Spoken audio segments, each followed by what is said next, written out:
Look alive, sunshine. 109 in the sky, but the pigs won't quit. You're here with me, Dr. Death Defying. I'll be your surgeon, your proctor, your helicopter, bumping out the slaughtermatic sounds to keep you live.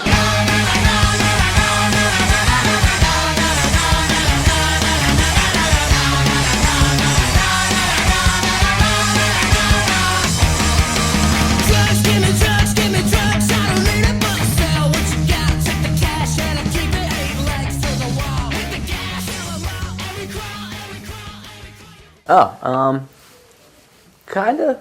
I think we threw in a lot of different little Easter eggs, so to speak, in the video. There's a lot of different things. Like there's a sign on the cafe window that says "Welcome, wake up, time to dine," which is from Blade Runner. Wake up, time to die.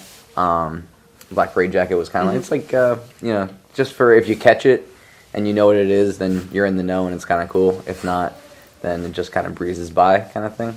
So.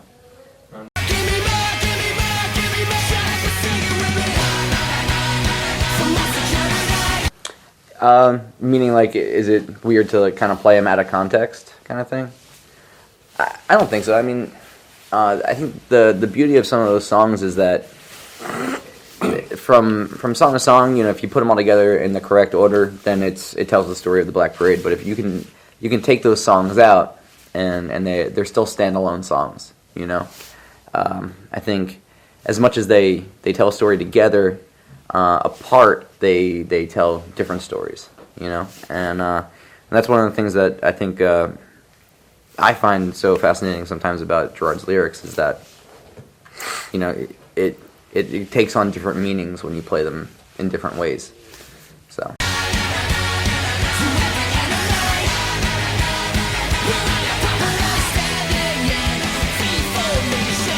Well,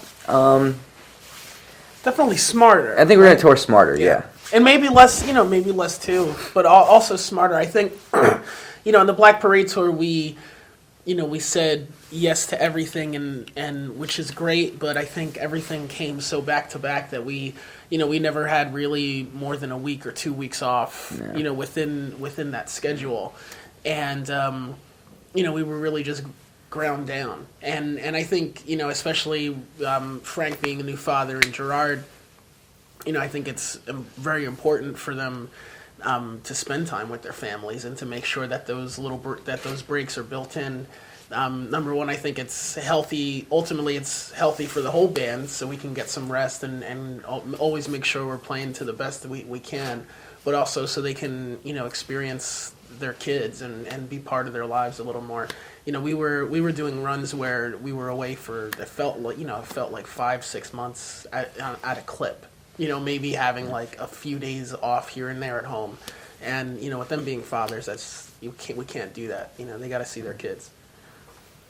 Okay. So I'm down for that. Yeah. Sorry about that.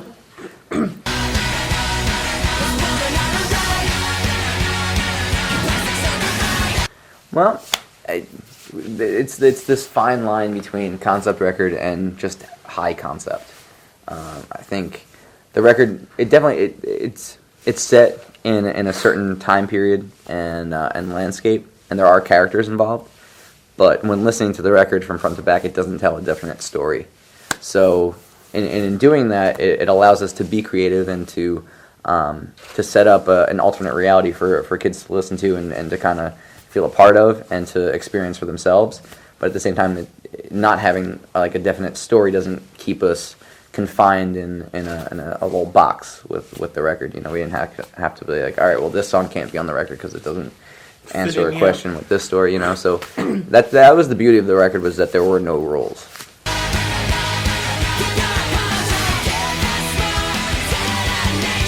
Oh, are they closer? I think so. Yeah, I think so.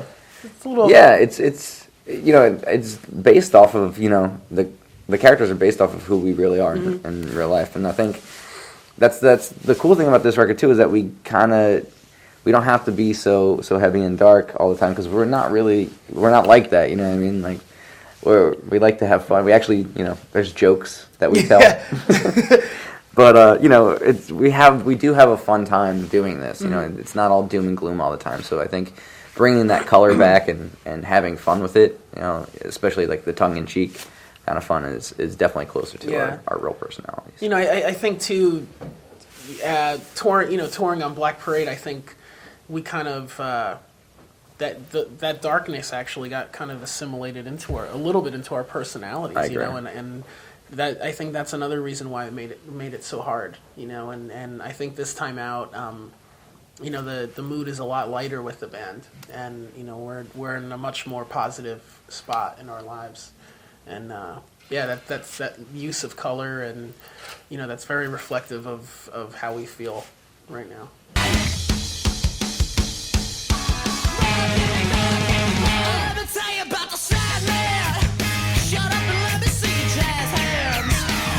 Kind of was, A little bit. you know, and it wasn't our idea. To tell you the truth, I mean, you know, Zack Snyder, the director, is an amazing talent.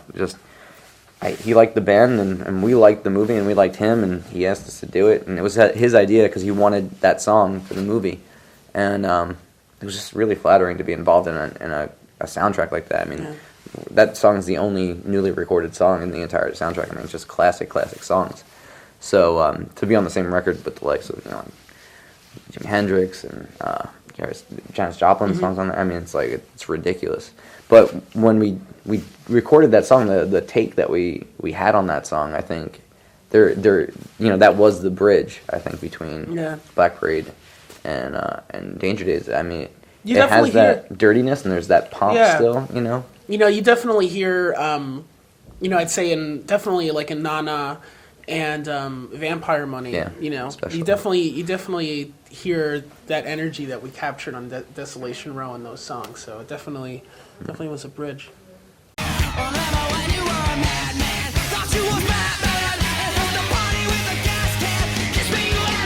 Well, influences were all over the place. You know what I mean? From music that we listened to as kids to even like, you know, some newer bands that we'd been kind of getting into. But most of the influences really came from film and from books. You know, there's a lot of Blade Runner in there. There's a Mad Max vibe. Definitely a lot of Akira. And you know, just trying to broaden your horizons as far as, you know, writing and creating music. Like, try to tear down as many rules as we possibly could.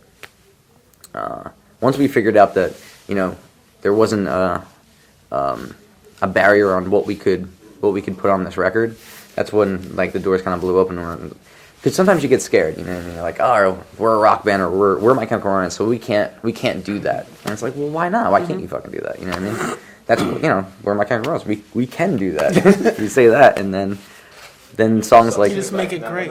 Yeah, exactly. You know, and that was the bar. You know, we wrote a bunch of songs, recorded a bunch of songs, maybe like 20 to 30 songs, and then took about a week off, and then we wrote Na Na Na. And once we wrote Na Na Na, that became the cornerstone of the record. You know, we built everything off of that. That was our foundation. So that's why I think everything's so batshit crazy off it, because that's where we started, you know. So.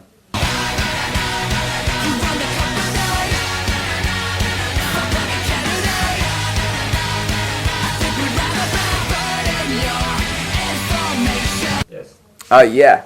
Well, there were songs that when we first originally started writing the record, there were songs that just kind of came out, you know, we just started playing them. And we didn't really know where they fit within the realms of the band or within the realms of the record, but we just knew they were fun to play. So when we re-recorded everything, those songs weren't even really at the forefront when we were re-recording things. It was just, you know, we're just doing something new. And then once we started to figure out what the concept was going to be, the high concept again, not the concept record. We were like, oh shit, well, what if there's a band within this world that the Killjoys listen to? You know, like, what if we just make up a new band, and then the possibilities are endless because it's not us, it's this other band. And if you look closely in some of the in the videos, you know, Na Na Na and stuff, there's posters, there's show posters for Maggie and Missing Kid. So we thought it'd be really fun if we recorded an EP from that band.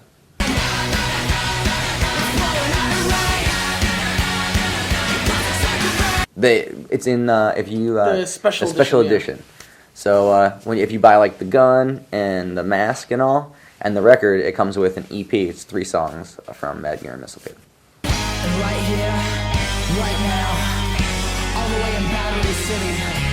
I don't know if every song, I think it's cool, I think on Black Parade, with the first 2 videos were kind of connected, and then the rest of them, were very different. It's kind of fun right now because we kind of want to stay in this world a little bit. So, so I think the first couple of videos were definitely kind of tell a story, have a story arc, and then we'll go from there. If people want more music and want us to make more videos, we love it. It's really a lot fun. of it's so much fun to when you're writing a song and then listening to it and you start seeing things in your head and visualizing like how you can represent the song. That way it's exciting for us, and we love to do it. So Any chance to get to run around the desert with ray guns? Yeah, we're not gonna turn that take down. Yeah, we'll take that.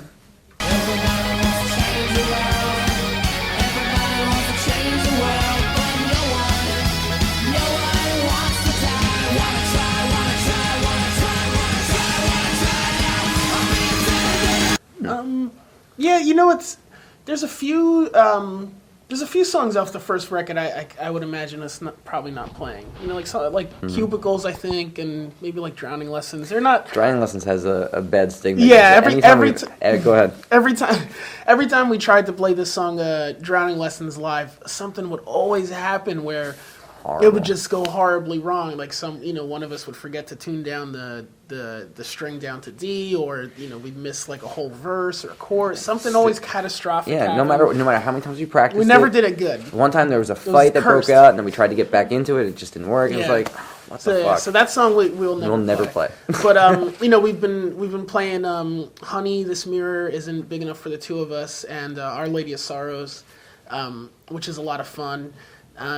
It definitely brings back memories. It brings you back to when the band first started and we wrote those songs in the practice space and in an attic, or played them in basements, and it's fun to tap into that energy, because I think Danger Days is definitely connected to that energy, a lot more, because and it's nice to the show is really cool now, because it's really like a retrospective almost. It's like you really get a taste of My Chemical Romance in every era in a way, and it's a lot of fun.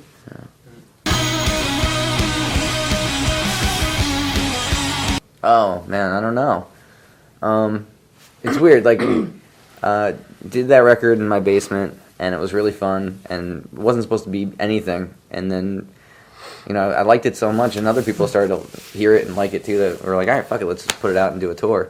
But I messed up and and wrote a song called "I'm Going to Kill the President of the United States of America," and then the Secret Service got involved and they got really mad at me.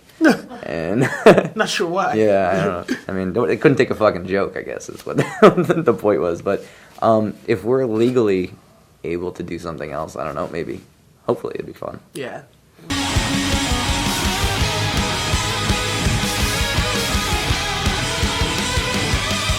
No, I write songs here and there, but nothing. Nothing. This ever kid good needs enough. to score a movie. Seriously. That's what. Yeah, That's what I he mean, really I think the needs. whole band would be great at that. Actually, to do that. That's actually really cool to kind of get out of the box of like writing songs and just writing to screen and kind of playing off of the emotions of the scene. I think that would be a lot of fun. So.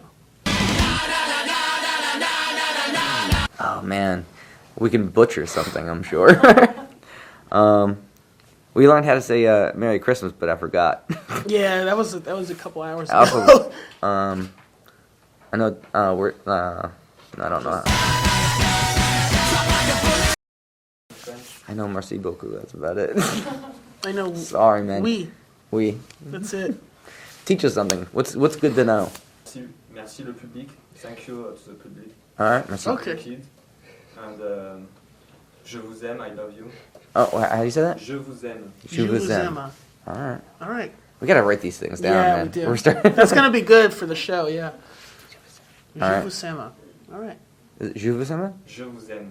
Je vous Je aime. vous aime. I love you. All right.